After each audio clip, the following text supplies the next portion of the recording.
So hello friends, in this video we will learn about interest rate swap. हम पढ़ेंगे interest rate swap के बारे में। तो आइए स्टार्ट करते हैं।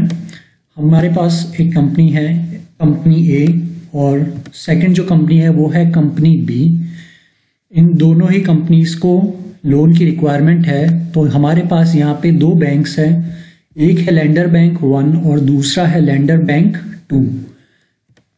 यहाँ पे कंपनी ए जो है वो एक्सेप्ट करती है कि इंटरेस्ट रेट जो है फ्यूचर में डेक्लाइन हो जाएंगे, और ये चाहती है कि एक फ्लोटिंग इंटरेस्ट रेट ले ताकि फ्यूचर में जब इंटरेस्ट रेट कम हो तो इसे भी इंटरेस्ट क्या करना पड़े, कम पे करना पड़े। तो ये बैंक के पास जाते हैं और लोन की डिमांड करते हैं। वहीं कंपनी बी जो है एक्सेप्ट करती है इंटरेस्ट रेट की राइज, कि फ्यूचर में इंटरेस्ट रेट जो है वो इंक्रीज हो जाएगी, और ये चाहते हैं कि हम फिक्स इंटरेस्ट रेट पे करें ताकि फ्यूचर में जब इंटरेस्ट की रेट इंक्रीज हो जाएगी तब ये जो फिक्स इंटरेस्ट रेट है उसी से क्या करेंगे, पे करेंगे।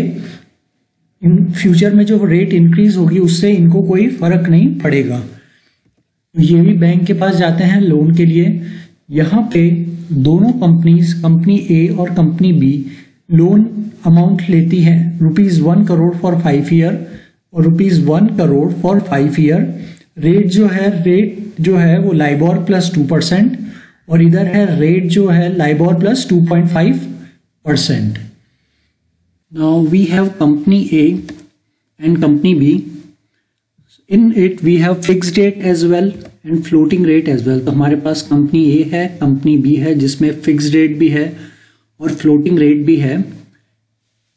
फिक्स रेट की अगर अपन बात करें तो कंपनी ए की जो फिक्स रेट है वो है 7% और कंपनी बी की जो फिक्स रेट है वो है 9%।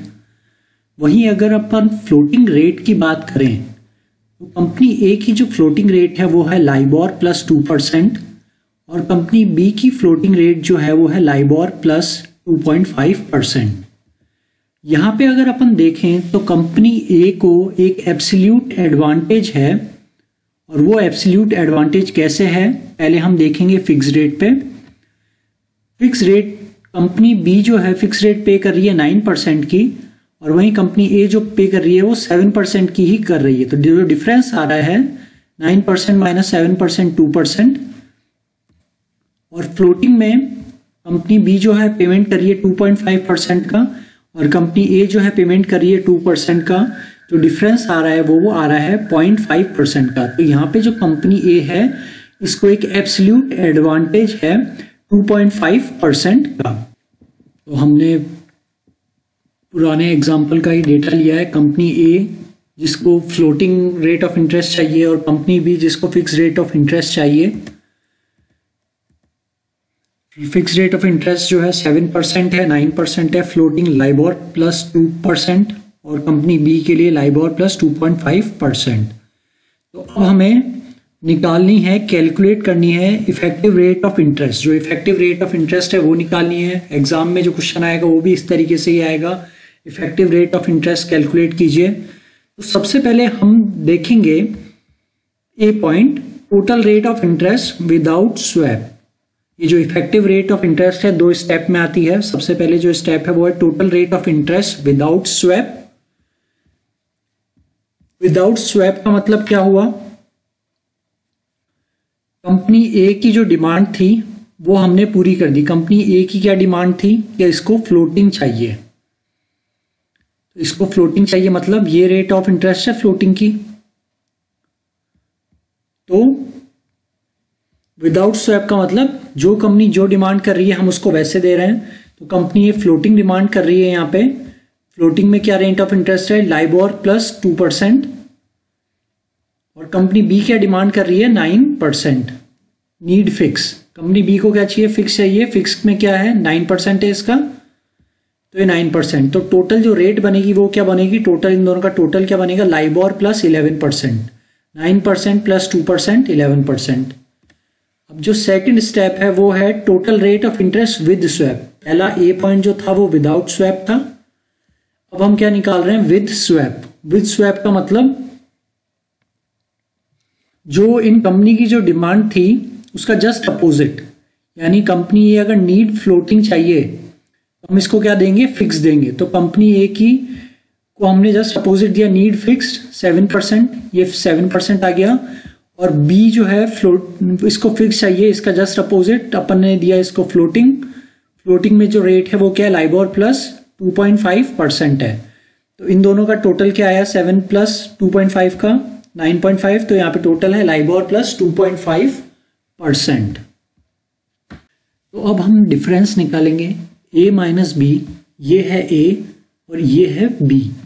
ए minus B, LIBOR plus 11% minus LIBOR plus 9.5%। तो लाइबोर से लाइबोर गया, बचा क्या, 11 माइनस 9.5%, तो ये क्या है 1.5% आ गया डिफरेंस। अब ये जो है ये एक्चुअल में क्या है, गेन है हमारा 1.50% जो है गेन है।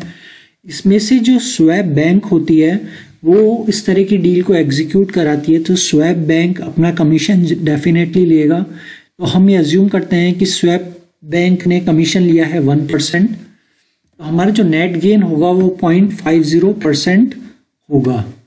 अब हमें निकालनी है इफेक्टिव रेट ऑफ इंटरेस्ट। तो इफेक्टिव रेट ऑफ इंटरेस्ट कैसे निकलेगी, उसका एक फॉर्मूला है, desire rate of borrowing minus share in net gain. तो यहाँ पे कंपनी को जैसा फ्लोटिंग या फिक्स जो भी रेट ऑफ इंटरेस्ट चाहिए थी वो देंगे, फिर माइनस क्या कर देंगे हम, उसमें से नेट गेन को माइनस कर देंगे, जो भी आएगा वो क्या बन जाएगा, इफेक्टिव रेट ऑफ इंटरेस्ट बन जाएगा।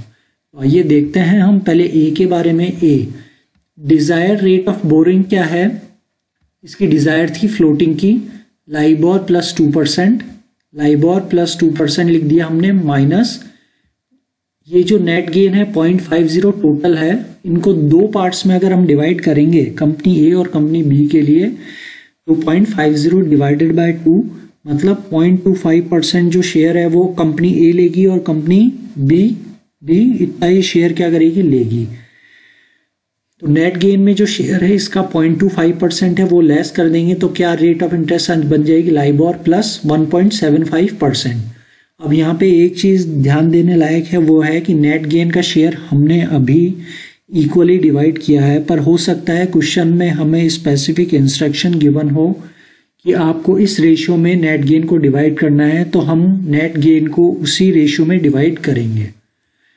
कंपनी बी क्या चाहती थी, डिजायर रेट ऑफ बोरोइंग क्या चाहती थी, 9%, ये 9% आया, माइनस नेट गेन में हिस्सा कितना है 0.25%, तो इसकी इफेक्टिव रेट ऑफ इंटरेस्ट क्या बन गई, 8.75% बन गई। तो इस तरीके से हम कैलकुलेट करेंगे effective rate of interest. I hope आपको हमारा ये वीडियो इंटरेस्ट रेट स्वैप का जो वीडियो है पसंद आया होगा। अगर पसंद आया तो आप हमारे चैनल प्लैनेट CMS ऐप को लाइक और सब्सक्राइब जरूर कीजिए, ताकि ज़्यादा से ज़्यादा लोग हमारे वीडियो को देख सकें और जब भी हम न्यू वीडियो अपलोड करें उसका नोटिफिकेशन आप तक पहुंच सके। Thank you.